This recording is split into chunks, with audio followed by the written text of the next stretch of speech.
Tu casa apesta, mamá. Prefiero vivir con mi suegra que pasar un día más en esta posilga. Esas fueron las palabras exactas que mi hija, Megan, me espetó hace 3 semanas mientras arrastraba sus maletas por el salón de mi humilde casa en Queens. Tengo 62 años y creía haber experimentado ya todo tipo de dolor que la vida puede ofrecer. Enterré a mi marido hace 23 años.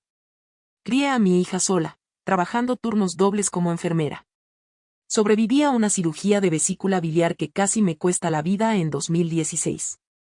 Pero nada, absolutamente nada, me preparó para el veneno en los ojos de mi propia hija aquel domingo, 28 de septiembre. Antes de continuar, asegúrate de estar suscrito al canal y escribe en los comentarios desde donde estás viendo este video. Nos encanta saber hasta dónde llegan nuestras historias. Permíteme retroceder un poco, porque esta historia no empezó ese día. La traición nunca llega de repente, ¿verdad? Llega poco a poco, con pasos silenciosos disfrazados de pequeñas crueldades que uno ignora porque el amor de una madre lo ciega.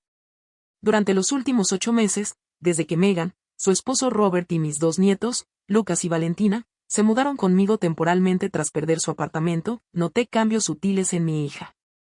Al principio, eran comentarios aparentemente inocentes. En la cena de Año Nuevo, frente a mis hermanas y sus familias, Megan miró a su alrededor en el comedor y dijo con una risa que parecía inofensiva: «Mamá todavía tiene los mismos muebles de 1998. Supongo que son vintage». Todos rieron. Yo también reí, aunque algo dentro de mí se retorcía incómodamente.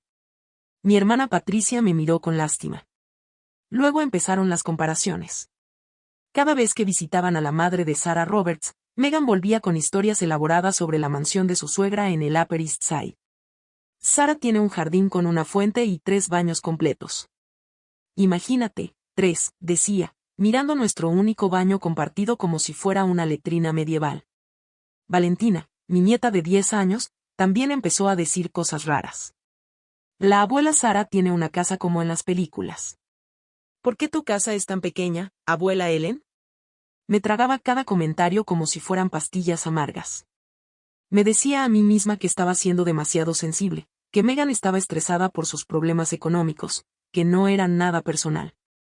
Pero el 22 de septiembre, durante la cena de cumpleaños de Lucas, mi nieto de 8 años, algo cambió definitivamente.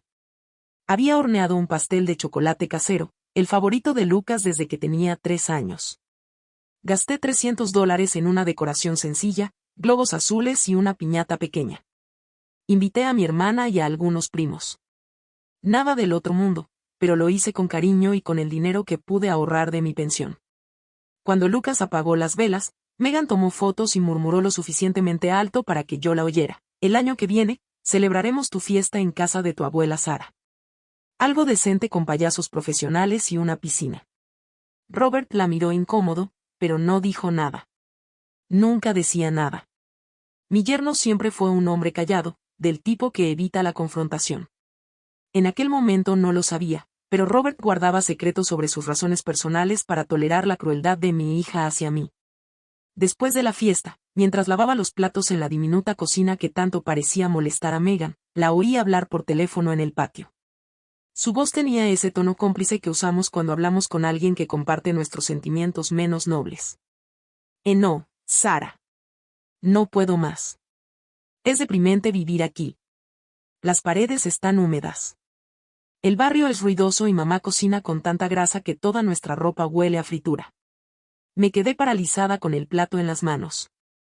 El agua jabonosa goteaba de mis dedos arrugados mientras mi corazón se hacía añicos al escuchar a mi única hija, la niña a la que amamanté durante 2 años, a la que cargué kilómetros cuando no teníamos dinero para el autobús, describirme a mí y a mi hogar como algo de lo que huir. Sarah respondió algo que no alcancé a oír bien, pero la risa de Megan era nítida. «Tienes razón. Es hora de que mamá entienda cuál es su lugar. Nos merecemos algo mejor». Esa noche, lloré en silencio en mi habitación, mordiendo la almohada para que no me oyeran.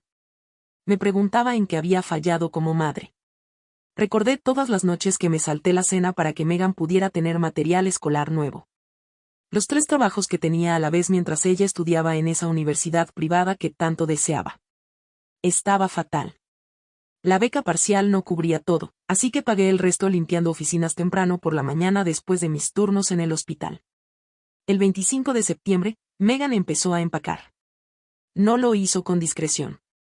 Dejó cajas en medio de la sala, suspiraba dramáticamente cada vez que doblaba la ropa y comentaba en voz alta que por fin se iría de allí y empezaría una nueva vida en un lugar decente. Valentina y Lucas me miraron confundidos. Una tarde, Lucas me abrazó llorando y me preguntó si habían hecho algo mal, si por eso tenían que irse. Y no, mi amor, susurré acariciándole el pelo castaño. Los adultos a veces toman decisiones complicadas, pero la abuela siempre te querrá. De acuerdo. Valentina, más perspicaz que su hermano, me dijo algo que aún me atormenta. Mamá dice que la casa de la abuela Sara es mejor, pero no quiero dejar a la abuela Ellen. Aquí preparan las mejores quesadillas. Llegó el domingo, 28 de septiembre. Un día que quedará grabado en mi memoria como aquel en que mi hija me humilló frente a toda mi familia. Era mediodía. Megan estaba terminando de guardar las últimas cosas en el coche de Robert cuando mis hermanas Patricia y Claudia llegaron con comida para compartir, sin saber lo que estaba pasando. La tensión era palpable. Robert cargaba maletas, evitando mi mirada. Los niños estaban callados, asustados. Patricia preguntó con inocencia, ¿se van de viaje? Y fue entonces cuando Megan explotó, como si hubiera estado esperando público para su última función. Se volvió hacia mí, con los ojos ardiendo con algo que solo puedo describir como puro desprecio. No, tía. Nos vamos a vivir con mi suegra. Una casa de verdad. Una casa donde no hay que preocuparse por las cucarachas. Donde los muebles no son reliquias de museo. Donde se pueda respirar sin oler comida grasienta todo el tiempo. Tu casa apesta, mamá. Apesta a vejez, a pobreza, a resignación. Mis hijos merecen crecer en un lugar bonito. No aquí. Hizo un gesto de desdén, observando mi sala, mi hogar de 30 años. En esta posilga. El silencio que siguió fue ensordecedor. Patricia y Claudia se quedaron sin palabras. Incluso Robert pareció sorprendido por la virulencia del ataque. Me quedé allí parada, junto a mi vieja mesa de comedor, la que heredé de mi madre, sintiendo como si me hubiera abofeteado con todas sus fuerzas. Megan no había terminado. Agarró la mano de Valentina con brusquedad y añadió, vamos, chicas. Despídanse de su abuela. Nos espera una vida mejor. Y entonces, mirándome fijamente, escupió las últimas palabras, la mansión de mi suegra es mejor en todo sentido, incluso ella. Cerró la puerta de golpe, con tanta fuerza que la foto de mi difunto esposo vibró en la pared. El motor del coche rugió y desaparecieron. Mis hermanas corrieron a abrazarme, pero yo estaba en estado de shock, demasiado aturdida para llorar. Patricia maldecía entre dientes. Claudia insultaba a Megan con 1000 cosas horribles. Pero solo podía pensar en una cosa. Acababa de perder a mi hija. Y por la forma en que lo hizo, por el veneno en cada palabra que conocía, sabía que no se trataba de un simple arrebato de ira. Era algo premeditado, algo que se había estado gestando durante mucho tiempo. Aquella noche, sola en mi casa, que de repente me pareció demasiado grande y demasiado vacía. Me senté en el sillón que Megan había llamado una reliquia de museo y, finalmente, lloré. Lloré por la dulce niña que solía traerme flores del jardín. Lloré por los domingos que pasábamos horneando galletas juntas. Lloré por la joven madre que me suplicó ayuda cuando nació Valentina y no sabía cómo cambiar un pañal. ¿Dónde se había ido esa Megan? ¿Cuándo se convirtió en esa extraña capaz de humillarme de esa manera? No lo sabía entonces, pero esa humillación era solo el principio. En 72 horas, mi tranquila vida de jubilado se transformaría en una pesadilla legal, y descubriría que las crueles palabras de mi hija eran solo la punta del iceberg de una traición que me dejaría sin aliento. Pero aquella noche, mientras la luna se colaba entre las descoloridas cortinas de mi ventana, yo seguía siendo una madre desconsolada, preguntándome qué había hecho para merecer tanto odio de la persona que más amaba en este mundo. El miércoles, 1 de octubre, 3 días después del portazo, estaba regando mis geranios en el patio cuando el timbre sonó insistentemente. Eran las 9 de la mañana. Todavía llevaba puesto mi viejo albornoz, aquel que Megan solía criticar, diciendo que parecía algo de un hospital psiquiátrico. Abrí la puerta, esperando al cartero, o tal vez a la señora Megan. Gabel, mi vecino, que siempre me pedía azúcar prestada. En cambio, me encontré con dos policías. Ellen Castillo, la más joven, interrogó a un hombre de unos 30 años con bigote recortado y expresión seria. Se me encogió el corazón. Cuando tienes 62 años y la policía se presenta en tu puerta sin avisar, automáticamente piensas en lo peor. Accidentes, muertes, tragedias. ¿Le habrá pasado algo a mi familia? ¿Estarán bien mis nietos? Las palabras salieron atropelladamente, cargadas de pánico. La oficial de mayor rango, una mujer con el cabello recogido en un moño apretado, consultó una carpeta. Necesitamos que nos acompañe para responder algunas preguntas sobre una denuncia de robo.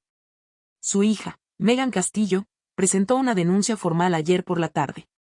La acusa de robar objetos de valor pertenecientes a la familia de su yerno. El mundo se detuvo. Me temblaban las manos, aferrándome al marco de la puerta. ¿Robo? Mi propia hija me acusaba de ladrón. Debe haber un error. Tartamudeé, sintiendo cómo se me helaba la sangre. Jamás he robado nada en mi vida. La agente mantuvo un tono profesional, pero no hostil. Por eso necesitamos su versión, señora. Puede venir voluntariamente ahora o podemos proceder formalmente. Tu elección. Me vestí con manos temblorosas, poniéndome el primer vestido que encontré. Llamé a mi hermana Patricia desde el baño, susurrándole desesperadamente que la policía estaba en mi casa, que Megan había hecho algo imperdonable. Patricia gritó tantas obscenidades que tuve que apartar el teléfono de mi oreja, pero prometió verme en la comisaría. En el coche patrulla, mientras veía pasar las calles de mi barrio, intentaba asimilar lo absurdo de la situación. Robo. ¿Qué podría haber robado? Viví con Megan y su familia durante 8 meses. Jamás toqué sus pertenencias sin permiso. Nunca entré en su habitación a menos que me lo pidieran. Respeté su privacidad, incluso cuando vivían bajo mi techo, comían mi comida y usaban mis servicios sin pagar un solo dólar de alquiler. En la comisaría, me hicieron esperar 40 minutos en una habitación fría que olía a desinfectante barato y café quemado. Patricia llegó furiosa, abrazándome como si me hubieran acusado de asesinato.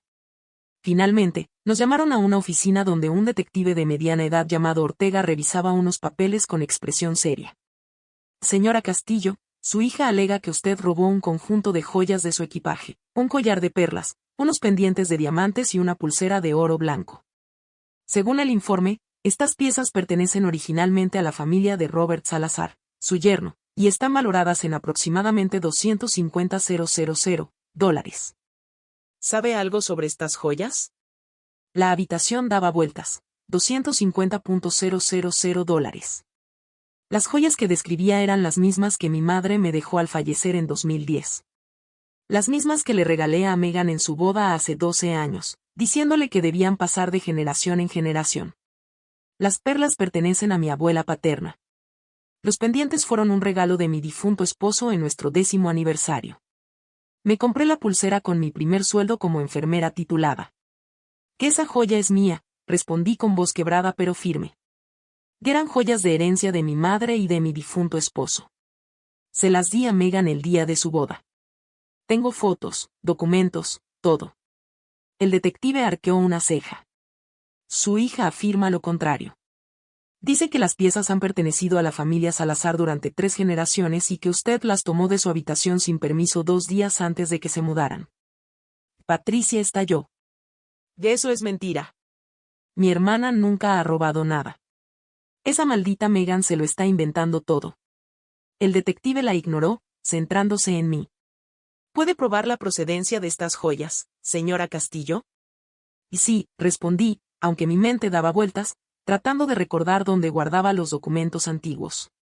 Tengo el certificado de autenticidad de las perlas que venían con la herencia de mi madre, los recibos de los pendientes que mi marido compró en 1993 en una joyería de un barrio exclusivo.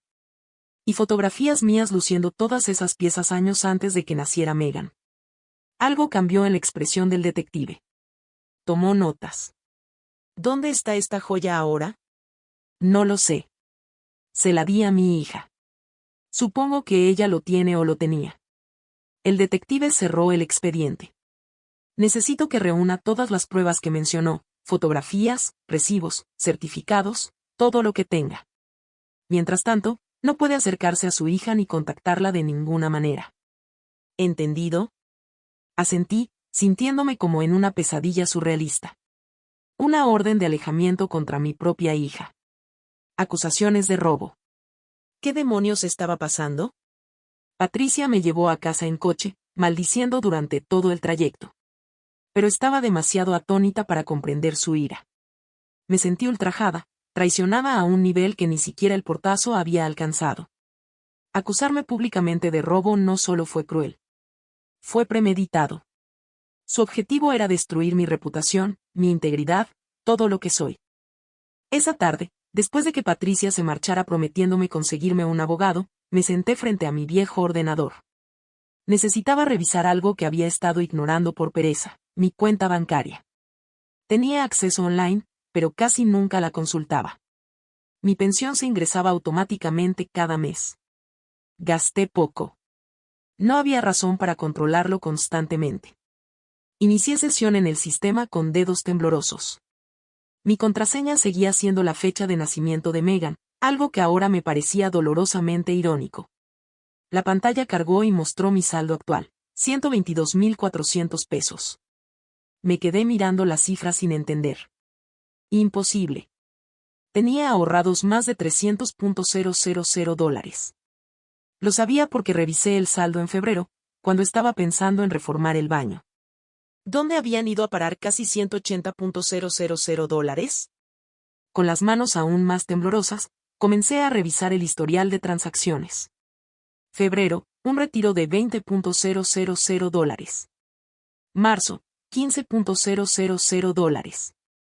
Abril, $25.000. Mayo, $20.000. Junio, $30.000. Julio, $25.000. Agosto, $20.000. Septiembre, $25.000. Todos los retiros fueron autorizados desde sucursales bancarias en el Upper East Side. Todo lo hice en días y momentos en que estaba en casa, creyendo que mi dinero estaba a salvo. La suma total, $180.000, se esfumó en exactamente 8 meses. Los mismos 8 meses que Megan vivió conmigo. Me levanté tambaleándome, corrí al baño y vomité. No por náuseas, sino por el brutal impacto de darme cuenta de la situación. Mi hija no solo me había robado. Lo había hecho sistemáticamente, mes tras mes, mientras yo le daba techo, comida y servicios gratuitos.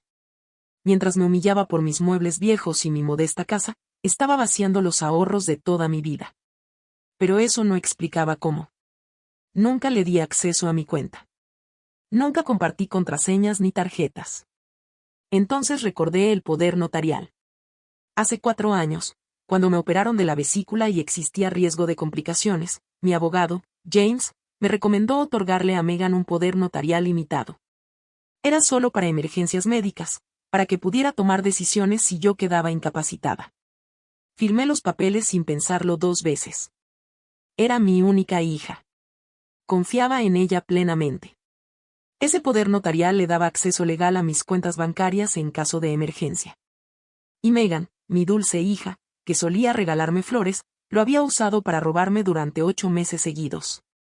Llamé al banco desde el suelo del baño, sin importarme que mi voz sonara histérica. La persona que me atendió confirmó mis peores temores.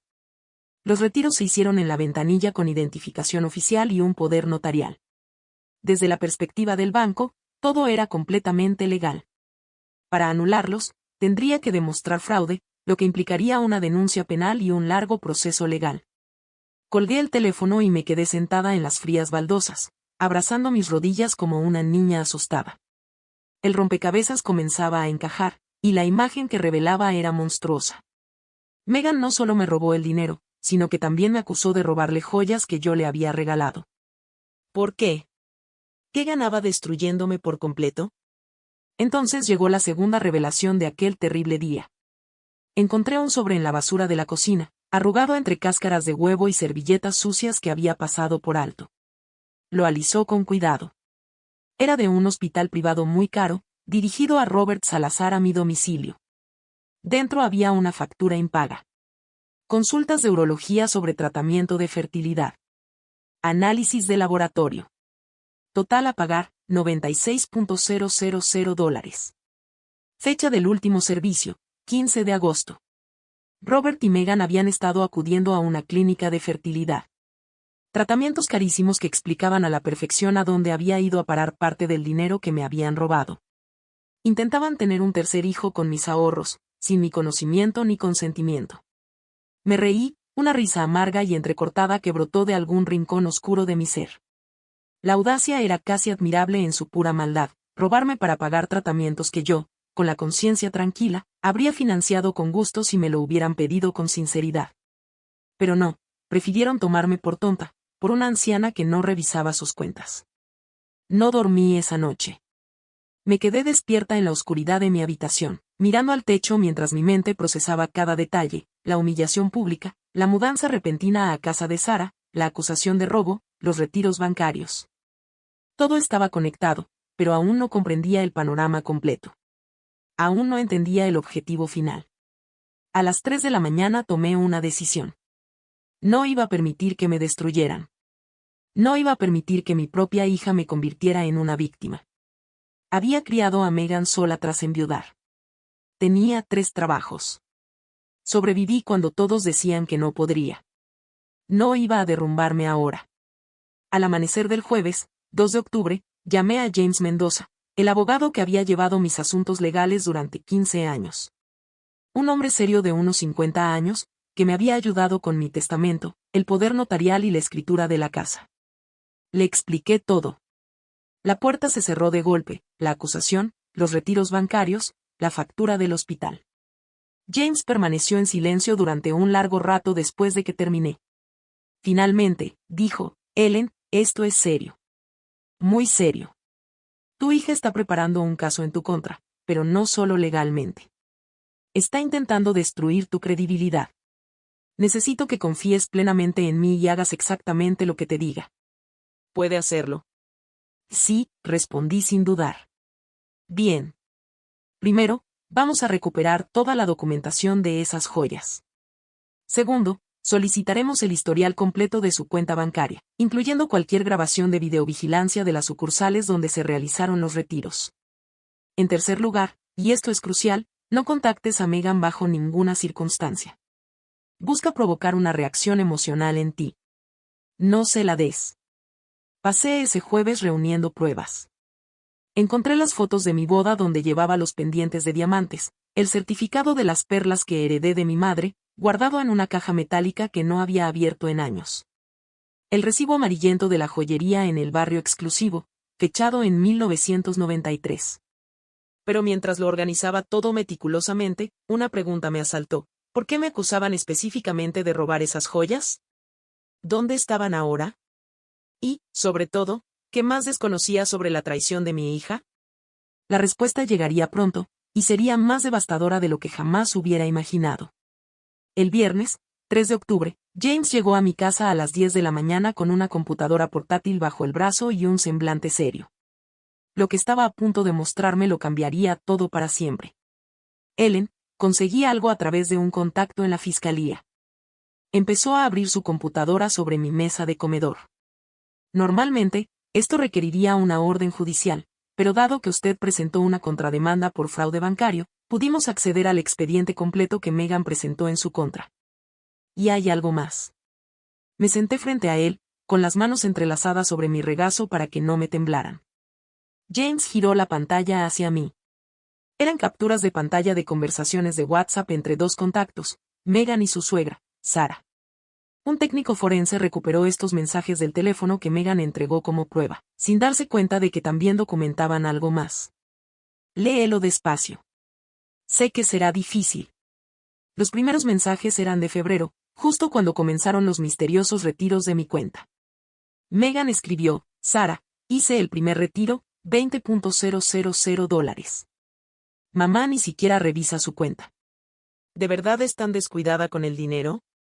Sara respondió, excelente, querida. Guárdalo todo en efectivo. Cuando tengamos suficiente, seguiremos adelante con el plan. Tu madre no puede vivir en esa casa para siempre. Es un desperdicio de dinero. Sentí un nudo en el estómago. Seguí leyendo, incapaz de parar, aunque cada palabra me dolía como una puñalada. Megan, hoy saqué otros $15,000. Robert me preguntó si estaba bien. Le dije que me aconsejaste hacerlo, que es por nuestro futuro. Sara, Robert es débil. Por eso necesita mujeres fuertes que tomen decisiones. Tu madre te debe esto después de los años mediocres que te dio. Mis nietos merecen una herencia mejor que una casa destartalada en Queens. Abril, Megan, Sara. A veces me siento mal. Mamá trabajó toda su vida para ahorrar eso. Sara, no seas sentimental. Es mayor. ¿Para qué necesita tanto dinero? Va a morir y dejarlo todo en manos del gobierno o alguna institución. Mejor asegurar el futuro de tus hijos. Al fin y al cabo, eres su único heredero. Solo estás acelerando lo inevitable. Querida Megan, pusimos la factura del hospital de fertilidad a nombre de mamá sin que ella se diera cuenta. Lo dejé en la basura para que Robert lo encontrara después y pensara que fue un accidente. Así, cuando se entere de todo, también pensará que fuimos víctimas. Me llevé la mano a la boca. Incluso eso había sido calculado, dejarme encontrar la factura del hospital como si fuera un descuido, cuando en realidad era solo otra forma de manipulación. Junio. Sara, Megan, tengo las joyas. Las llevé a mi joyero de confianza.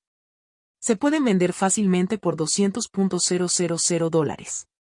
Esas perlas son antigüedades. Valen mucho más de lo que tu madre se imagina. Megan, perfecta. Cuando las vendas, depositaremos el dinero en la cuenta que abrimos en Panamá. Mamá nunca se enterará. Y si pregunta por las joyas, le diremos que las perdí en la mudanza. Julio. Megan, Sara. Anoche, mamá preparó la cena para mi cumpleaños. Hizo mi pastel de zanahoria favorito. Me abrazó y me dijo que me quería pase lo que pase. Casi lloro. Sara, contrólate. Es manipulación emocional. Madres como ella usan la culpa para mantenerte atada. Eres una mujer adulta con tu propia familia. Tu lealtad debe ser conmigo ahora. Te ofrezco un futuro real. August. Megan, hoy critiqué la casa de mamá delante de mis tías. Deberías haber visto su cara. Se veía tan dolida. Pero tienes razón. Necesito distanciarme emocionalmente antes de la decisión final. Sara. Muy bien. Cuanto más la humilles públicamente, menos credibilidad tendrá cuando intente defenderse. Nadie le creerá a una vieja amargada a la que su propia hija rechazó. Septiembre. Megan, ya he reunido $180,000, más el dinero de las joyas. Hay $200,000 en Panamá. ¿Cuándo tramitamos el certificado médico, Sara? La semana que viene, mi amigo el Dr. Guayase firmará los papeles de evaluación. Dirá, tu madre presenta signos de demencia senil y comportamiento paranoide. Con eso y el poder notarial que ya tienes, podemos transferir la casa a tu nombre. Lo firmará sin entender, pensando que son solo papeles del hospital. Se me nubló la vista. Respiré hondo, intentando no desmayarme. James me dio un vaso de agua con mano temblorosa. Sigue. ¿Hay algo más? Murmuró. 20 de septiembre. Megan. Sara. El plan del médico no funcionó. Mamá se enteró. Cuando llegamos a la oficina, lo grabó todo con el móvil escondido. Dijo que se sentía mal y nos fuimos. Ahora sospecha. Sara. Entonces aceleraremos todo. Muévanse aquí de inmediato. Montaremos el espectáculo público que planeamos. La acusaremos de robar las joyas de mi familia. Con una denuncia policial y su testimonio, quedará desacreditada legalmente. Entonces, con una orden judicial, internaremos a la anciana en un centro psiquiátrico. Robert heredará la casa al casarse contigo. Así de simple. 27 de septiembre. Megan, mañana le contaré todo lo que pienso. Que su casa apesta. Que preferiría vivir contigo delante de mis tías para causar el mayor impacto. Entonces pasamos a la fase legal, Sara. Perfecto. Recuerda, nada de debilidad. Ella es un obstáculo para la vida que mereces. Los $2,400 que ha ahorrado en su cuenta de inversión serán tuyos cuando la declaremos incapaz. Piensa en tus hijos. Yo estaba paralizada. $2,400,000. Sara sabía de mi cuenta de inversión a largo plazo, la que abrí hace 15 años con el dinero de la venta del coche de mi difunto esposo, además de mis ahorros acumulados. La cuenta que solo James y Megan conocían porque estaba designada como mi herencia principal. La cuenta que planeaba dejarle a mi hija cuando muriera. James cerró el portátil. Su rostro reflejaba disgusto y tristeza. Ellen, tu hija planeó esto durante meses. No fue un arrebato emocional. Fue una conspiración premeditada para robarte todo. Tus ahorros, tus joyas, tu casa, tu libertad. Sara es la mente maestra. Pero Megan participó voluntariamente en todo momento. Las lágrimas finalmente brotaron, no de tristeza, sino de furia. Una furia abrasadora que me recorrió las venas como fuego líquido. Mi hija no solo me traicionó. Me vendió. Literalmente me puso precio. $2 o 400,000, más una casa valorada en 3 millones. $5 millones era el valor de mi vida para Megan. Hay más pruebas. James siguió sacando documentos de su maletín. Investigué a Sara como me pediste. Su mansión está hipotecada hasta el tope. Debe $1,200,000 al banco. Lleva 2 meses de retraso en los pagos. Robert perdió su trabajo como gerente de ventas en marzo, no en junio como te dijeron. Lleva 7 meses desempleado. Megan no trabaja desde que nació Lucas, hace 8 años. Están en la ruina. Ahí estaba, la pieza que faltaba del rompecabezas. No se mudaron a casa de Sara por lujos. Se mudaron porque no les quedaba otra opción. La mansión era una ilusión, una trampa dorada. Sara necesitaba el dinero de mi hija para evitar que le embargaran la casa, y mi hija necesitaba manipularme para conseguirlo. ¿Y qué pasó con las joyas? Pregunté con voz ronca. James suspiró profundamente. Sara los vendió a un joyero en un barrio exclusivo el 28 de junio. Tengo una copia de la transacción, $210,000. El dinero se depositó directamente en una cuenta en las Islas Caimán a nombre de una empresa fantasma registrada a nombre de Robert. Blanqueo de capitales básico. Mi propia hija había vendido las joyas que le regalé, las perlas de mi abuela, mis pendientes de aniversario, para financiar su traición. Y ahora me acusaba de haberlas robado para encubrir sus huellas y el certificado médico falso. Pregunté, recordando aquel horrible día de hace 2 semanas. Doctor. Arthur Wallace tiene antecedentes de vender diagnósticos fraudulentos. Sara le pagó $50,000 por adelantado para que certificara su supuesta demencia. Tengo los extractos bancarios para probarlo. Al negarte a firmar y grabar la consulta, echaste a perder esa parte del plan. Por eso aceleraron todo con la drástica mudanza que consta en el informe policial. Me levanté y caminé hacia la ventana. Afuera, la vida seguía como siempre. Señora. Gabel barría la acera. El señor Arnold lavaba su viejo coche. El panadero pasó en bicicleta, pregonando sus productos. Todo era tan normal mientras mi mundo se desmoronaba. James, quiero demandarlos a ambos por fraude, robo, conspiración, por todo lo que legalmente podamos. Ya tengo los documentos preparados, respondió, abriendo de nuevo su maletín. Pero Ellen, tienes que entender algo. Esto destruirá para siempre tu relación con Megan. No habrá vuelta atrás.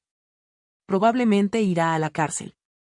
Perderá la custodia de los niños temporalmente. Tu familia se dividirá. ¿Estás preparada para las consecuencias? Pensé en Valentina preguntándome por qué mi casa era tan pequeña. Pensé en Lucas abrazándome y llorando. Pensé en la pequeña Megan trayéndome flores del jardín y diciéndome que era la mejor mamá del mundo. Pensé en todas las noches que trabajé hasta el agotamiento para darle una vida mejor. Entonces pensé en sus mensajes. Mamá es tan descuidada. Tu madre es mayor. ¿Para qué necesita tanto dinero? Es un obstáculo para la vida que te mereces. Estoy preparada, dije con firmeza. Ella tomó su decisión cuando me antepuso al dinero. Ahora me toca a mí. Esa noche, Después de que James se marchara con todos los documentos firmados, me senté en mi modesta sala de estar, que Megan tanto despreciaba. Los muebles viejos que ella llamaba reliquias, las cortinas descoloridas, las paredes húmedas. Esta humilde casa donde la crié sola, donde celebramos navidades sencillas llenas de amor, donde dio sus primeros pasos. Saqué mi teléfono y escuché la grabación que hice en el consultorio del Dr. Wallace. Mi voz preguntando por qué tenía que firmar una evaluación psiquiátrica sin motivo aparente. La voz nerviosa de Megan insistiendo en que era un trámite rutinario. Sara presionó con falsa autoridad y luego hice una declaración clara. No firmaré nada que no entienda y estoy grabando toda la conversación. El silencio que siguió en la grabación fue delicioso. Puro pánico. Guardé el teléfono y esa noche tomé otra decisión. No solo demandaría. Modificaría mi testamento por completo. Las cuentas de 2 pesos, 400 pesos y 1000 pesos que Megan tanto codiciaba irían a fundaciones que ayudan a ancianos víctimas de violencia familiar. Mi casa la heredarían los hijos de mi sobrino Patricia. Los únicos beneficiarios directos serían Lucas y Valentina, pero a través de un fideicomiso educativo administrado por James hasta que cumplieran 25 años. Megan no vería ni un solo dólar de mi herencia. Ni ahora, ni nunca. A la mañana siguiente, sábado, 4 de octubre, James presentó formalmente las contrademandas. Fraude bancario, hurto agravado, falsificación, conspiración para cometer fraude. Los cargos eran graves. Megan y Sara se enfrentaban a entre 5 y 12 años de prisión si se demostraba todo. También solicité órdenes de alejamiento contra ambas y la custodia temporal de emergencia de mis nietos, alegando un entorno doméstico peligroso y manipulación parental. El lunes, 6 de octubre, justo una semana después del portazo, Megan recibió la notificación legal. James me contó después que se derrumbó llorando delante del agente judicial. Robert tuvo que llevarla en brazos hasta el coche. Me llamó 37 veces ese día. Me dejó mensajes de voz cada vez más desesperados. Primero enfadada, luego suplicante, finalmente histérica. No contesté ni uno solo. Como me aconsejó James, el silencio absoluto era mi arma más poderosa. Esa noche, Patricia me llamó. Ellen Megan se puso en contacto conmigo. Está hecha un lío. Dice que todo fue idea de Sara, que solo seguía órdenes, que te quiere y que nunca quiso hacerte daño.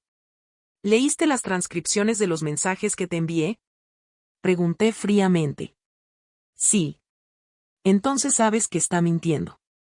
Megan eligió cada paso. Nadie la obligó a robarme durante 8 meses. Nadie la obligó a vender las joyas de su abuela. Tomó decisiones como adulta. Ahora se enfrenta a las consecuencias de sus actos. Patricia suspiró profundamente.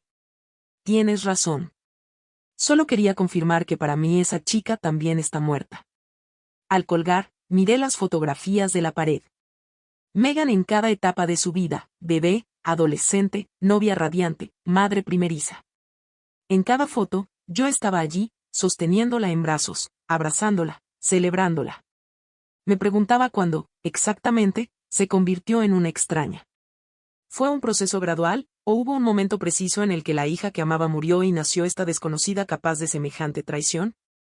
Jamás sabría la respuesta. Y, sinceramente, ya no importaba. Lo que importaba era que por fin veía con claridad. Y lo que vi fue la guerra. Una guerra que yo no empecé, pero que sin duda terminaría. El martes, 8 de octubre recibí una llamada que me heló la sangre.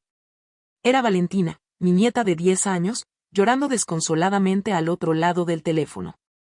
La abuela Ellen, mamá, dice que estás muy enferma. Dice que tienes una enfermedad mental y que ya no te acuerdas de nosotros. ¿Es cierto? ¿Ya no me quieres? Se me partió el corazón al oír su vocecita quebrada. Mi amor, escúchame con atención. Tu abuela está perfectamente sana. No tengo ninguna enfermedad. Te quiero más que a nada en este mundo. ¿De dónde sacaste eso? Mamá y la abuela Sara nos sentaron ayer. Dijeron que te volviste loco. Que estás diciendo cosas malas de nosotros que no son ciertas. Que le robaste cosas a la abuela Sara y por eso la policía te va a llevar a la cárcel. Lucas está muy asustado. Yo también tengo miedo, abuela. Me temblaban las manos al sostener el teléfono. Megan estaba usando a mis propios nietos como armas psicológicas. Ella les estaba lavando el cerebro, convirtiendo mi imagen en algo monstruoso para justificar su traición. Valentina, nada de eso es cierto. Tu mamá está muy confundida ahora mismo. Pero necesito que sepas algo importante. Tu abuela nunca ha robado nada. Y los quiero a ti y a Lucas con todo mi corazón. ¿Me crees? Hubo un largo silencio, luego un sollozo. Te creo, abuela. Mamá ha estado muy rara. Grita mucho. Llora por las noches. Y la abuela Sara es un poco mala. Siempre nos regaña. Dice que hacemos mucho ruido, que le ensuciamos su linda casa. Ya no nos deja jugar afuera. Antes de que pudiera responder, oí la voz furiosa de Megan de fondo. Valentina, ¿con quién hablas? Dame ese teléfono ahora. La llamada se cortó de repente. Intenté volver a llamar, pero el número estaba bloqueado. Llamé a James inmediatamente y le expliqué la situación con voz temblorosa. Esto ya no se trataba solo de dinero o propiedades. Megan estaba dañando psicológicamente a sus propios hijos para construir su narrativa de víctima. Ellen, esto es serio, dijo James con tono urgente. Alienación parental. Podemos usar esto en la audiencia de custodia. Graba todas las llamadas a partir de ahora. Documenten todo. Esa misma tarde, James solicitó una evaluación psicológica de emergencia para Lucas y Valentina a través de los servicios de protección infantil. Argumentó que estaban siendo víctimas de una grave manipulación emocional y que vivían en un entorno familiar inestable. El juez que revisó las transcripciones de los mensajes entre Megan y Sara aprobó la evaluación para el viernes, 11 de octubre. Mientras tanto, investigué más a fondo el intento de que me diagnosticaran demencia. Resultó que Sara lo había orquestado todo meticulosamente. El 13 de septiembre, 2 semanas antes del portazo, Megan me invitó a almorzar y me dijo que quería disculparse por sus recientes comentarios desagradables. Ingenuamente, acepté encantada. Me llevó a un restaurante cerca del doctor. La oficina de Guayase. A mitad del almuerzo, fingió que yo le había comentado que me sentía mareada los días anteriores. Jamás dije tal cosa.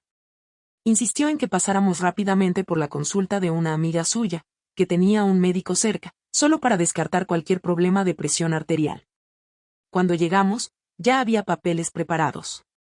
El doctor Guayase, un hombre de unos 50 años con una sonrisa aduladora, empezó a hacerme preguntas extrañas. ¿Recuerda que desayunó esta mañana? ¿Puede decirme qué día es hoy? ¿Reconoces a tu hija?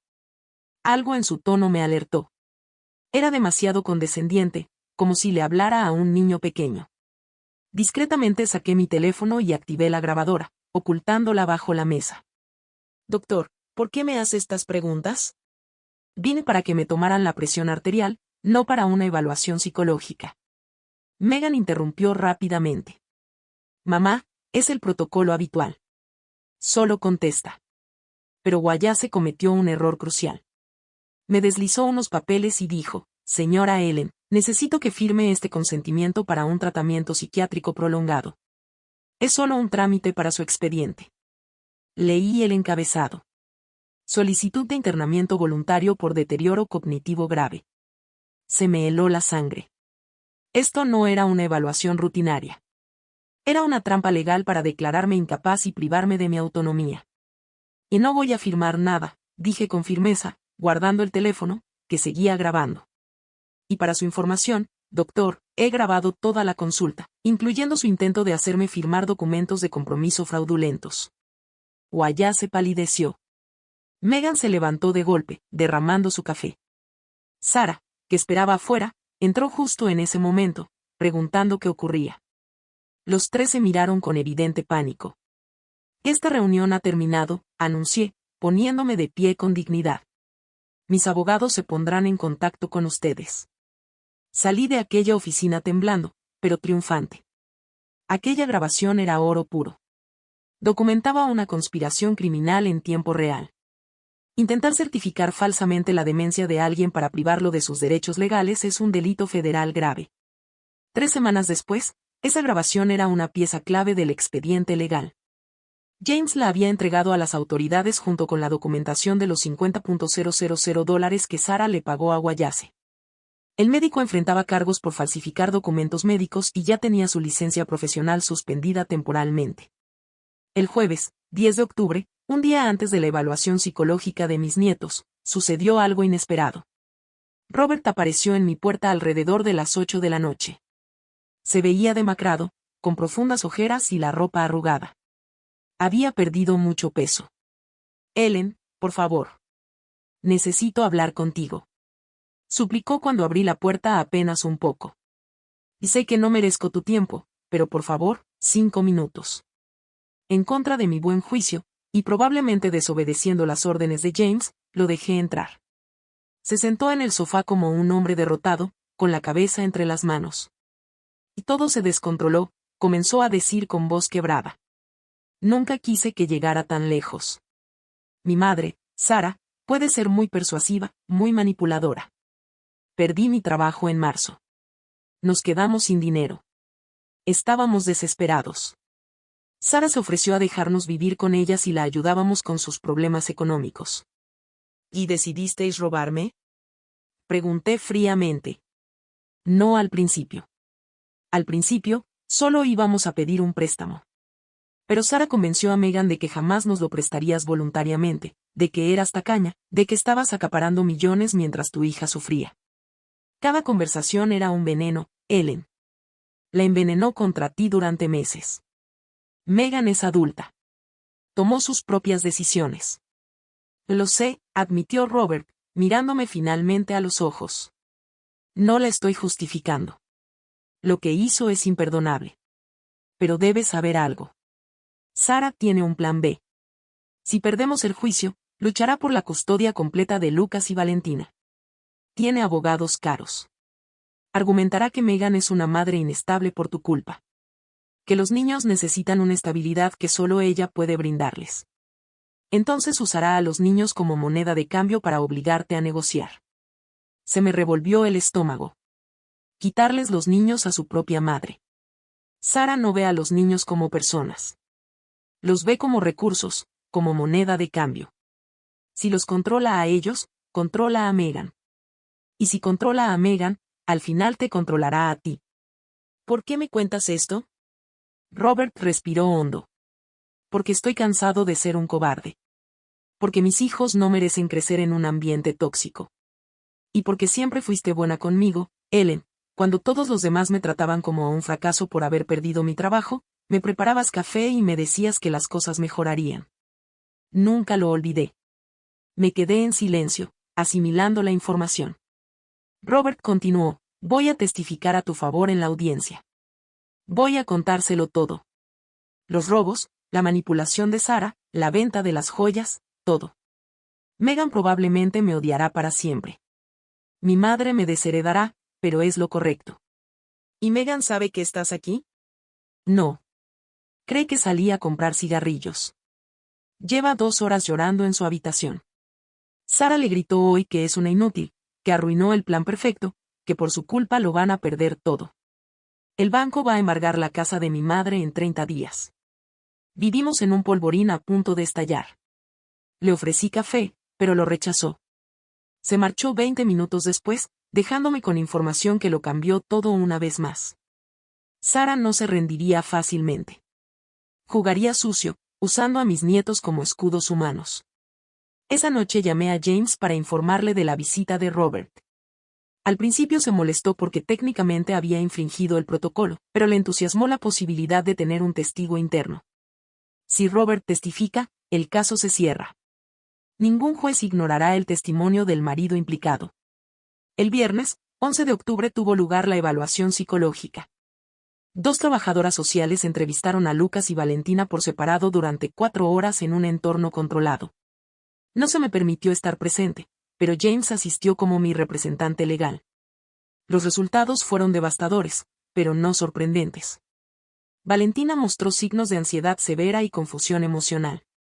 Dibujó una imagen de su familia donde ella y Lucas estaban atrapados entre 2 abuelas gigantes que se peleaban. Lucas, al ser el más pequeño, simplemente lloró diciendo que extrañaba a su abuela Ellen y que no entendía por qué ya no podía verla. Ambos niños declararon que Sarah les gritaba constantemente, que Megan lloraba mucho y que oían gritos por la noche sobre dinero y la cárcel. Valentina reveló que Sara les había dicho que yo era una ladrona que quería quitarles la casa y dejarlos en la calle. El informe oficial concluyó: menores expuestos a conflictos inapropiados entre adultos y a manipulación parental. Se recomienda la custodia supervisada temporal hasta la resolución de la situación legal. El contacto con la abuela materna, Ellen Castillo, no supone ningún riesgo y debe reanudarse bajo supervisión profesional. Fue una victoria parcial. Pude volver a ver a mis nietos, aunque con la presencia de una trabajadora social. No era lo ideal, pero era algo. Y, lo más importante, quedó oficialmente documentado que Megan y Sara estaban causando daño psicológico a los niños. El domingo, 13 de octubre, tuve mi primera visita supervisada con Lucas y Valentina en una oficina neutral de servicios familiares. Los niños corrieron hacia mí llorando. Los abracé, sintiendo como mi corazón roto intentaba recomponerse. ¿Por qué mamá dijo esas cosas tan feas de ti, abuela?, preguntó Lucas con sus ojos marrones llenos de confusión. No tenía una buena respuesta para un niño de 8 años. ¿Cómo le explicas que su madre intentó robarte y destruirte? ¿Cómo mantiene su inocencia cuando la verdad es tan cruel? A veces los adultos cometemos grandes errores, mi amor, pero lo importante es que tu abuela te quiere y siempre te querrá, pase lo que pase. Pasamos 1 hora y media dibujando, simplemente siendo abuela y nietos otra vez. Cuando terminó la visita, Valentina me susurró al oído: abuela, no dejes que gane la abuela Sara. Es muy mala. Esas palabras resonaron en mi mente durante todo el camino a casa. Mi nieta de 10 años vio claramente lo que Megan se negaba a aceptar. Sara era una depredadora, no una salvadora, y mis nietos estaban atrapados en medio de una guerra que no habían pedido. La audiencia preliminar estaba programada para el 22 de octubre. 10 días para preparar el caso definitivo. 10 días para que Robert decidiera si realmente testificaría. 10 días para que Sara intentara contraatacar. Esa noche, sentada en mi sala, rodeada de pruebas documentales de la traición familiar, tomé una última decisión importante. Ganaría esta guerra. No solo por mí. La ganaría por Lucas y Valentina para demostrarles que rendirse ante el abuso jamás es una opción. Que defender la dignidad vale cualquier precio. Megan eligió su camino. Ahora afrontaría las consecuencias finales. La mañana del miércoles, 22 de octubre, amaneció fría y gris, como si el clima mismo presagiara la confrontación que estaba por ocurrir. Me vestí con mi traje azul marino más elegante, el que compré hace 5 años para la boda de mi sobrina. Me maquillé ligeramente para disimular las ojeras de las noches en vela.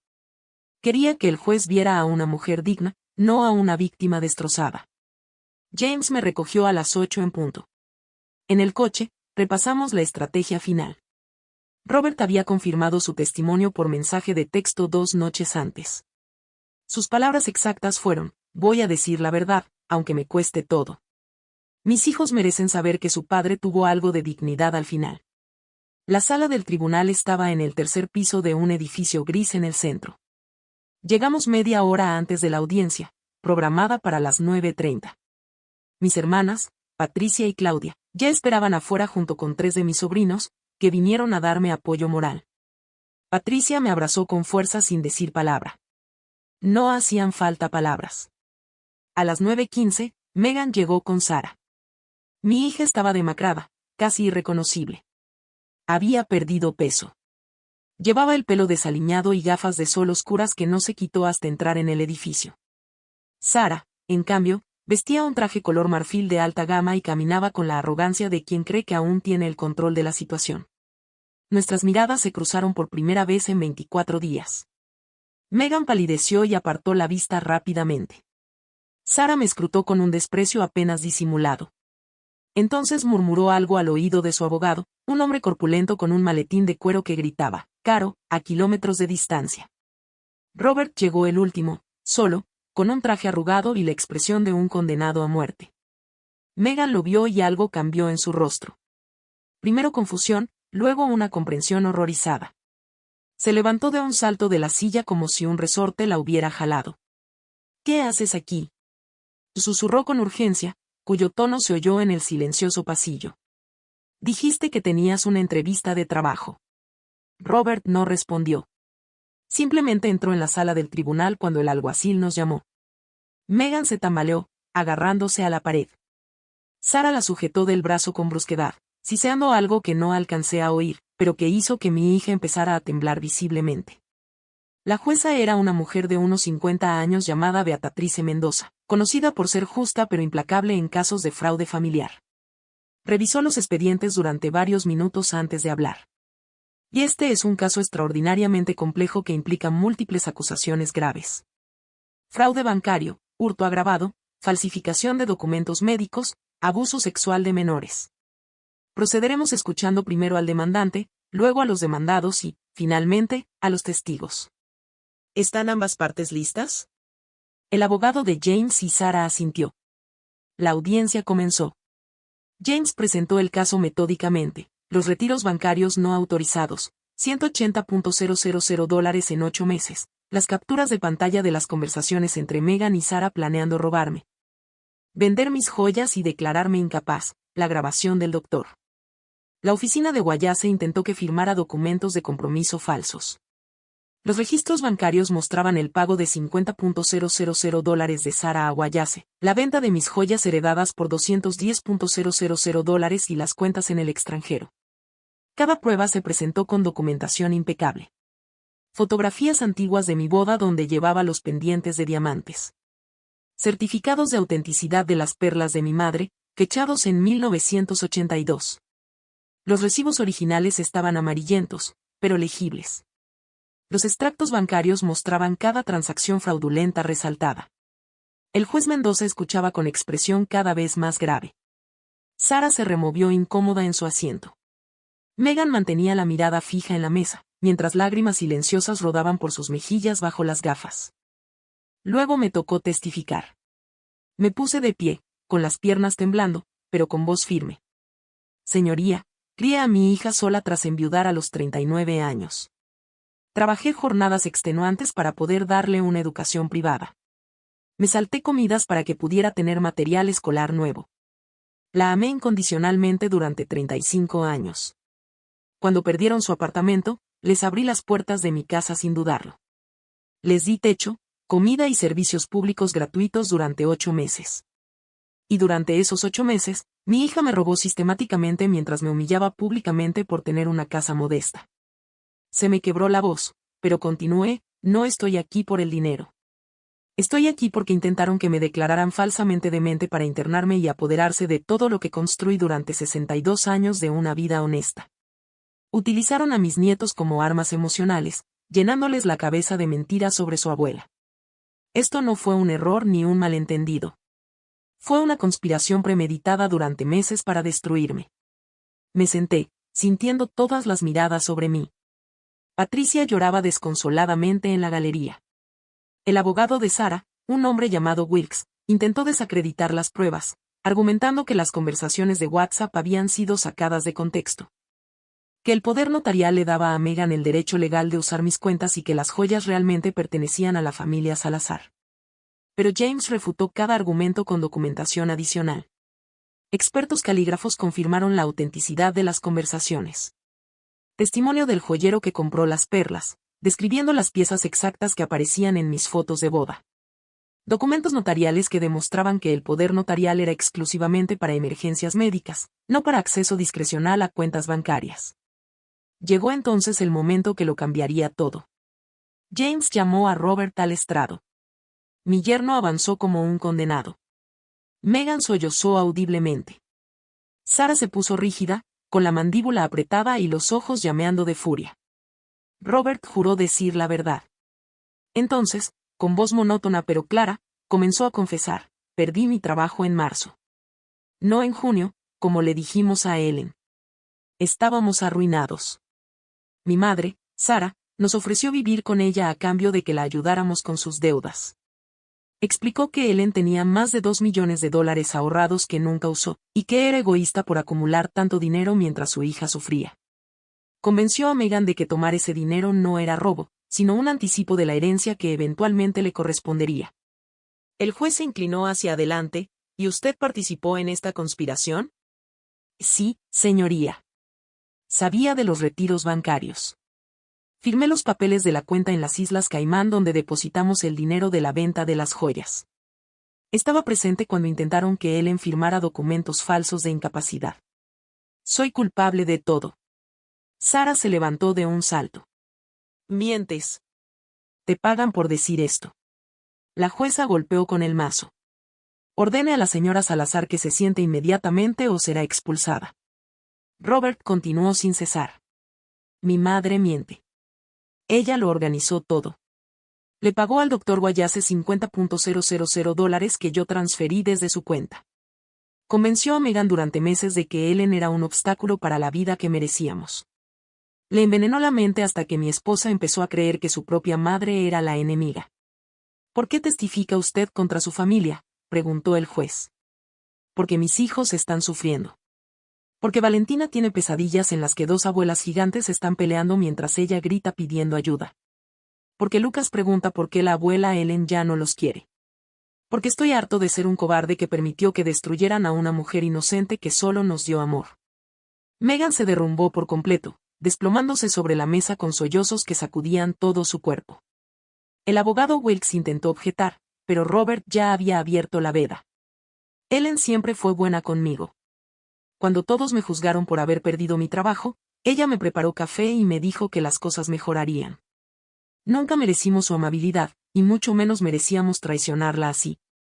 James entonces dio el golpe final, documentos notariales recién preparados que demostraban que el 20 de octubre, 2 días antes de la audiencia, había modificado completamente mi testamento.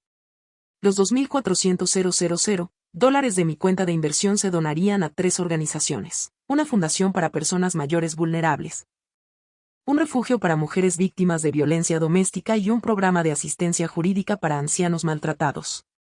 Mi casa sería heredada por los hijos de mi sobrino Patricia. El único dinero destinado a mis nietos era un fondo fiduciario educativo de $500,000, administrado por un administrador hasta que cumplieran 25 años.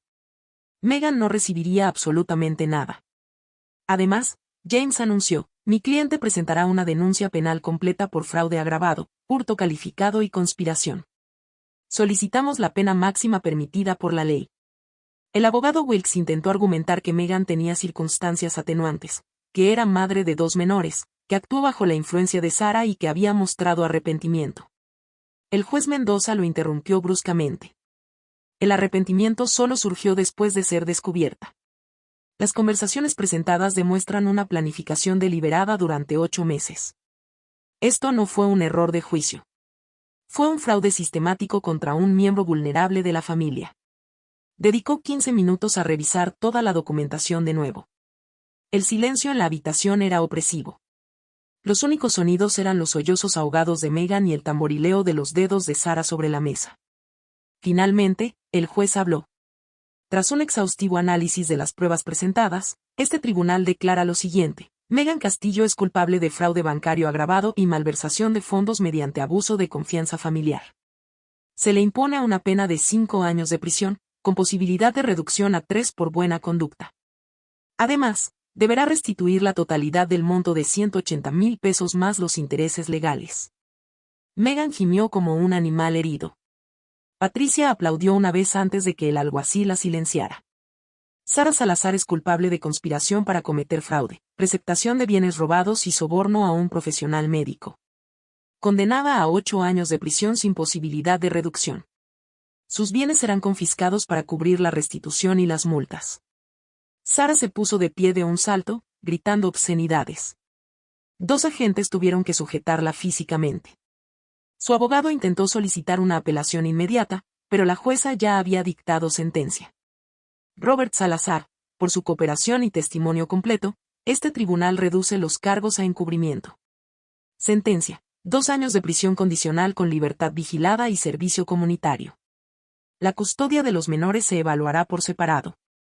Robert asintió inexpresivo como un zombi. Finalmente, el juez continuó mirándome fijamente. Señora Ellen Castillo, este tribunal reconoce el abuso sistemático que usted sufrió.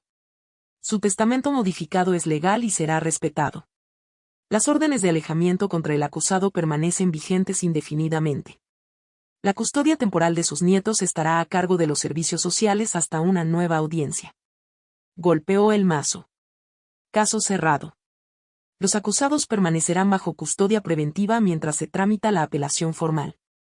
Todo explotó. Megan intentó correr hacia mí, gritando, «Mamá, perdóname. Por favor, no me hagas esto». Pero el guardia la detuvo. Sarah maldecía mientras la arrastraban hacia la salida. Robert simplemente se sentó con la cabeza entre las manos. No sentí triunfo. No sentí satisfacción, solo un enorme vacío donde antes habitaba el amor por mi hija. La mujer que lloraba histéricamente mientras la esposaban era una desconocida para mí. La dulce muchacha que solía traerme flores había muerto hacía mucho tiempo, reemplazada por esta desconocida capaz de una traición tan profunda. Salí del juzgado rodeada de mis hermanas y sobrinos. Afuera, los reporteros gritaban preguntas. Era un caso lo suficientemente escandaloso como para atraer la atención de los medios. Una hija que intentó robar millones a su madre viuda y hacerla declarar demente. No respondí a ninguna pregunta.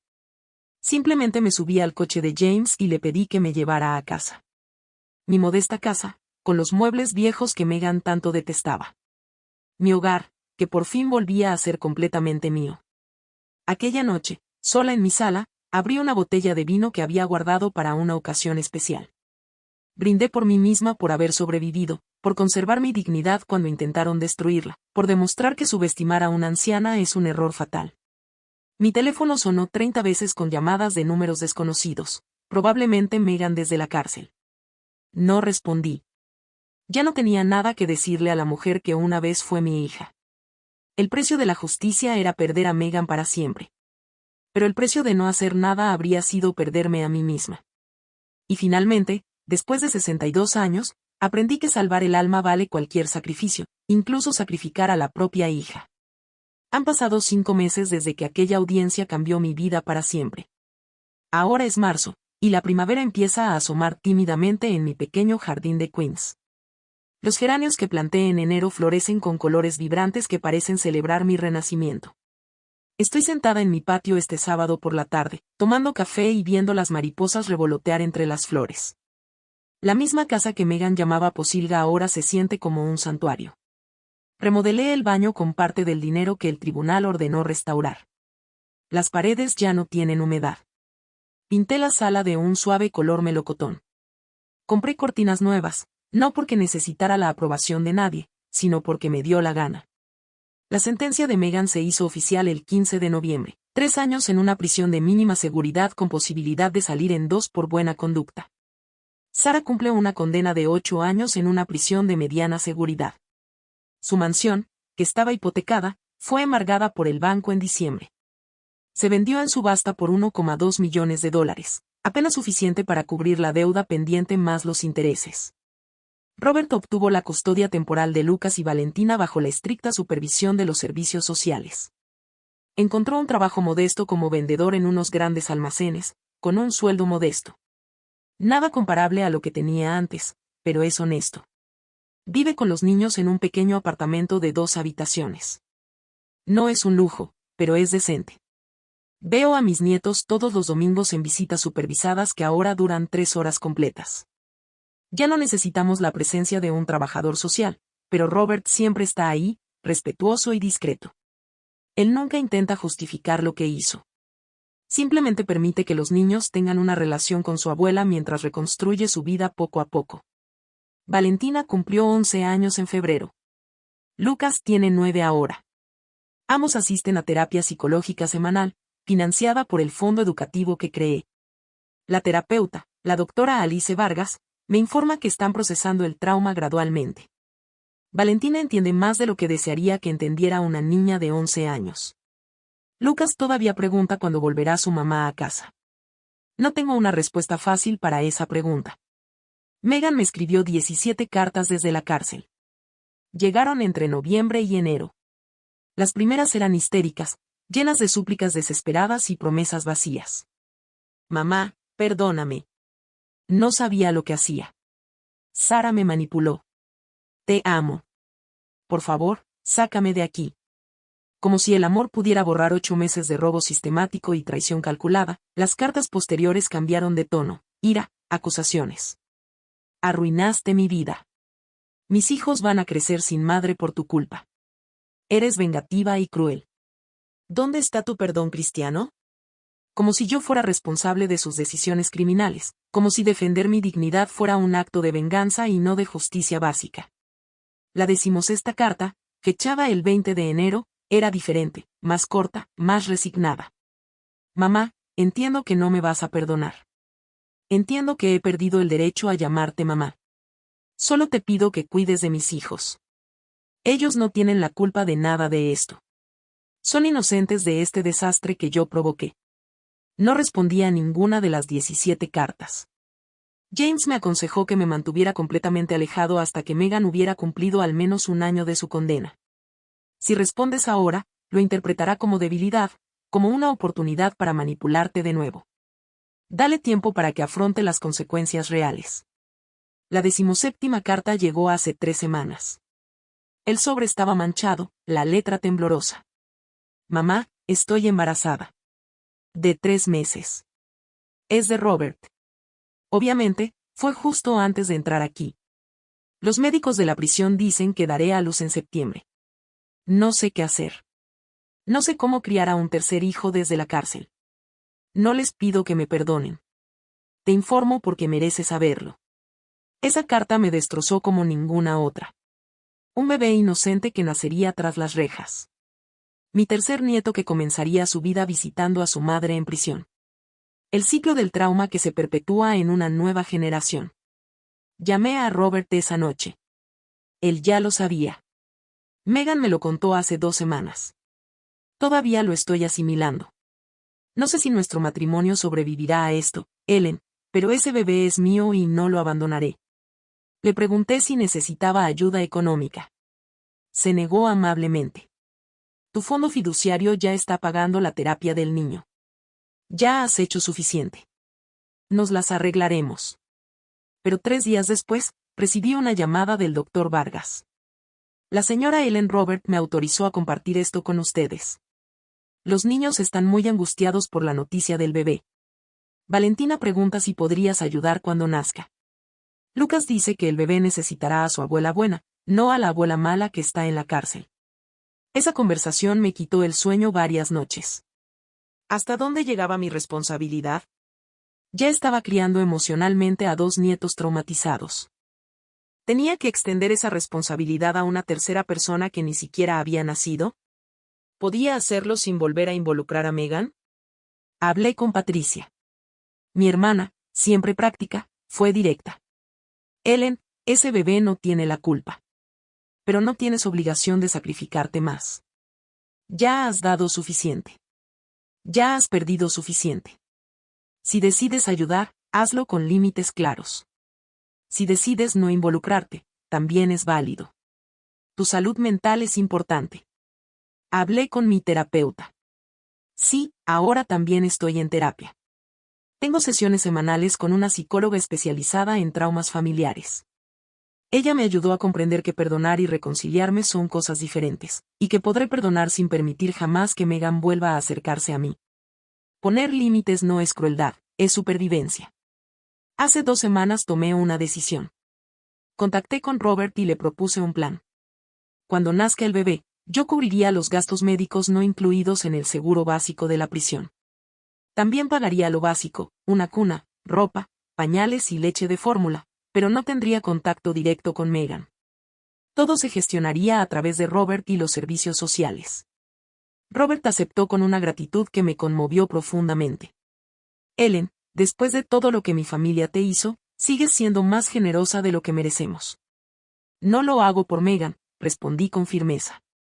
Lo hago por esa bebé inocente y por Valentina y Lucas, que necesitan ver que su abuela elige el amor incluso cuando es difícil. El miércoles pasado recibí una noticia inesperada. El banco había aprobado mi solicitud para convertir parte de mi cuenta de inversión en un préstamo educativo para los hijos de mi sobrina Patricia. $400,000 repartidos entre 4 jóvenes para la universidad. James, el abogado, preparó documentos que garantizaban que Meghan jamás podría reclamar ese dinero. Patricia lloró cuando se lo conté. Ellen, eres demasiado buena. Después de todo, sigues pensando en los demás. Pero no se trata de bondad. Se trata de una decisión consciente de no dejar que la traición de Meghan me amargue. Se trata de decidir que mi legado será la generosidad genuina, no la acumulación de riqueza que no podré llevarme a la tumba. Doné oficialmente los 2 pesos, 400 pesos y 1000 pesos, tal como prometí. La ceremonia tuvo lugar en febrero, con la presencia de representantes de las 3 organizaciones. Me dieron las gracias entre lágrimas. Una mujer de 82 años, víctima de maltrato económico por parte de su hijo, me abrazó y susurró, gracias por luchar. Gracias por ganar. Nos das esperanza a todos. En ese momento, comprendí que mi historia no era solo mía. Pertenecía a miles de ancianos maltratados por los familiares que debían protegerlos. Mi victoria fue una victoria para todos ellos. La casa que heredarán mis sobrinos ahora está valorada en $3.200.000 tras las modestas reformas. Todavía no lo saben. Será una sorpresa cuando yo ya no esté. Mientras tanto, lo estoy disfrutando al máximo. Organizo cenas mensuales a las que invito a amigos del barrio. Adopté una gata gris a la que llamé Libertad. Estoy tomando clases de pintura a la acuarela en el centro comunitario. Estoy viviendo, no solo existiendo. El domingo pasado, durante una visita con mis nietos, Valentina me preguntó algo que me dejó sin palabras. Abuela, ¿sigues queriendo a mamá aunque esté en la cárcel? La pregunta fue un golpe durísimo. Lucas dejó de jugar con sus coches y me miró, esperando una respuesta. Robert se puso visiblemente tenso en el sofá. Respiré hondo. Amar a alguien no significa permitir que te lastime. Tu madre tomó decisiones muy malas que lastimaron a mucha gente, sobre todo a mí. Una parte de mí siempre amará a la chica que fue, pero no puedo tener una relación con la persona en la que se convirtió. Y está bien tener sentimientos encontrados. Puedes querer a tu madre y estar enfadada con ella al mismo tiempo. Valentina asintió lentamente. Yo también tengo sentimientos encontrados. A veces la extraño. Otras veces me enojo porque nos hizo pasar por esto. Es completamente normal, le aseguré abrazándola. Y cuando seas mayor, decidirás qué tipo de relación quieres tener con ella. Nadie te obligará. Robert me miró a los ojos y vi una profunda gratitud en ellos. Criar hijos en esas circunstancias era un infierno que nadie merecía, pero lo intentaba. Eso ya era algo. Anteayer, jueves, recibí una llamada de la cárcel. Megan solicitaba una visita presencial. Era la primera vez en 5 meses que pedía algo directamente. La coordinadora explicó que las internas tienen derecho a solicitar una reunión con un familiar directo una vez cada 6 meses si se trata de un asunto urgente. ¿Qué considera urgente? Pregunté con voz neutral. Quiere hablar sobre la planificación del bebé para el posparto. Dice que necesita tu guía. Rechacé su petición. No estoy preparado. Quizás nunca lo esté. Mi recuperación no incluye exponerme de nuevo a una posible manipulación. James apoyó mi decisión. No le debes nada, Ellen. Absolutamente nada. Esta mañana, sábado, me desperté sintiéndome más ligera que en meses. El sol entraba a raudales por la ventana con las cortinas nuevas. Liberty ronroneaba en mi regazo. Tengo planes para almorzar con Patricia y sus hijas. Esta tarde, clase de acuarela. Mañana, visita a mis nietos. Mi vida no es perfecta. Cargo con la tristeza de haber perdido a mi hija. Llevo las cicatrices de una traición que probablemente nunca sanarán del todo. Hay noches en que lloro recordando a la dulce Megan de hace 30 años, preguntándome en qué momento todo se torció. Pero también tengo paz. La paz que proviene de saber que defendí mi dignidad cuando hubiera sido más fácil rendirme. De saber que mis nietos aprenderán que el amor verdadero incluye límites sanos. De saber que mi legado será de generosidad elegida conscientemente, no de riqueza, robada por la traición familiar. Megan probablemente saldrá de prisión en 2 años si se porta bien.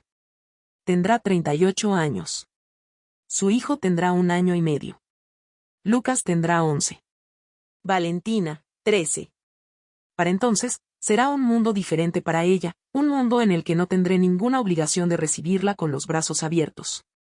Si algún día, dentro de muchos años, Megan cambia de verdad, si hace el profundo trabajo interno necesario para reconocer el daño que causó, si se convierte en una persona genuinamente transformada. Tal vez podamos tener una conversación superficial en el cumpleaños de un nieto. Tal vez. Pero jamás volverá a ser mi hija como era. Esa oportunidad se perdió para siempre. La confianza, una vez destruida por completo, no se puede recuperar. Se reemplaza por algo distinto, un respeto cauto desde la distancia. Terminé mi café contemplando mis geranios en flor. La vida siguió su curso, pero no como la imaginaba cuando Megan era bebé. Y yo soñaba con un futuro juntos, lleno de amor mutuo. Pero la historia continuó. 62 años me han enseñado que sobrevivir no es solo respirar. Es elegir levantarse cada mañana y decidir que tu historia no terminará en tragedia, que la traición de otros no definirá quién eres. Soy Ellen Castillo, viuda, madre traicionada, abuela resiliente, una mujer que se negó a ser una víctima. Mi modesta casa es mi palacio. Mis muebles antiguos son mi tesoro. Mi vida sencilla es extraordinaria porque la elegí a mi manera. Y si tuviera que volver a empezar, defendería mi dignidad exactamente igual. Porque, al final, lo único que realmente poseemos en esta vida es nuestra integridad. Y la mía permanece intacta. Marcada, pero indestructible. Esa es mi verdadera victoria. No el dinero que recuperé ni las condenas de prisión. Es saber que cuando intentaron destruirme, me mantuve firme. Saber que mis nietos crecerán viendo que su abuela tenía una fortaleza inquebrantable, rebosante de amor genuino. La primavera ha llegado, y yo sigo aquí también. Floreciendo contra todo pronóstico, como mis geranios. Hermosa en mi imperfección, fuerte en mi vulnerabilidad, y finalmente libre. Y eso, al fin y al cabo, es más de lo que Megan jamás logró arrebatarme.